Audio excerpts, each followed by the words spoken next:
সবাই কেমন আছো? আলহামদুলিল্লাহ, আমিও আল্লাহর রহমতে ভালো আছি।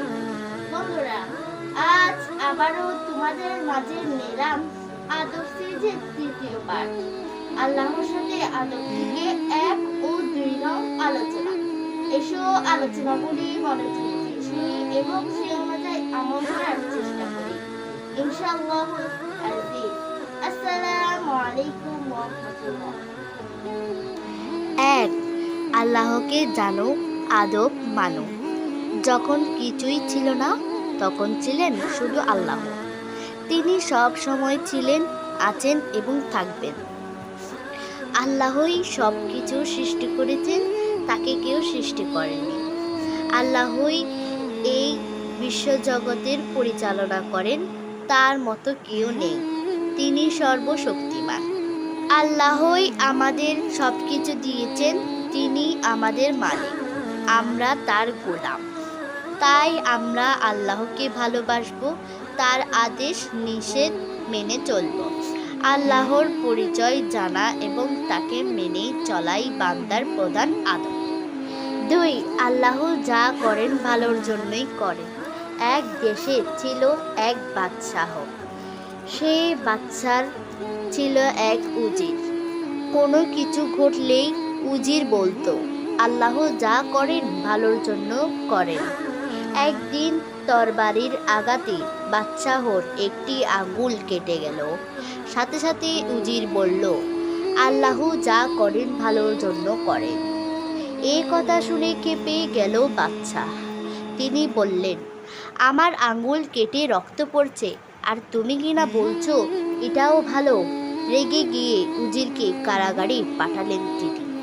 এবারও উজির বলল, আল্লাহ যা করেন ভালোর জন্যই করেন। কিছুদিন পর বাদশাহ জঙ্গলে গেলেন শিকার করতে। চলতে চলতে তিনি গভীর বনে চলে গেলেন। ওই বনে থাকতো কিছু মুশরিক। ওরা মূর্তি পূজা করত আর মূর্তিকে খুশি করার জন্য মানুষ জবাই দিত। মুশরিকেরা বাদশাহকে একা পেয়ে বন্দি করে ফেলল। এরপর তাকে নিয়ে এলো মূর্তির সামনে। এবার জবাই করবে বাদশাহকে, কিন্তু জবাই করার আগে দেখল বাদশাহর হাতে একটি আঙ্গুল নেই। তাই এক মুশরিক বলল, এই লোকটিকে জবাই করা যাবে না, ওর হাতে কুত আছে। এই বলে ছেড়ে দিল বাদশাহকে। মুক্তি পেয়ে বাদশাহ ফিরে এলেন রাজপ্রাসাদে। তখন তার মনে পড়ল সেই উজিরের কথা। আল্লাহ যা করেন ভালোর জন্যই করেন। তিনি উজিরকে ডেকে আনলেন কারাগার থেকে। এরপর বাদশাহ উজিরকে বললেন, আমার আঙ্গুল কাটার বিষয়টা ভালো ছিল, এটা এবার বুঝলাম, কিন্তু তোমার বন্দি হওয়াটা ভালো হলো কিভাবে?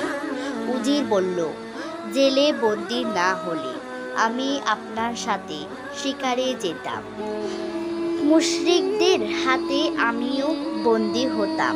তখন আপনার আঙ্গুল কাটা দেখে মুশরিকেরা আপনাকে ছেড়ে দিত আর আমাকে জবাই দিত মুক্তির সামনে। তাই জেলে যাওয়াটাই আমার জন্য ভালো ছিল। এই কথা শুনে বাদশাহ বলে উঠলেন, আল্লাহ যা করে ভালোর জন্যই করে। বন্ধুরা, আমাদের জীবনে যা কিছু ঘটে সবই আল্লাহ তাকদিরে লিখে রেখেছেন। আল্লাহ কারো প্রতি অবিচার করেন না। তাই আমাদের উচিত আল্লাহর প্রতি সুধারণা রাখা। এটাই হলো আল্লাহর প্রতি আমাদের আদব। আসসালামু আলাইকুম ওয়া রাহমাতুল্লাহি ওয়া বারাকাতুহু।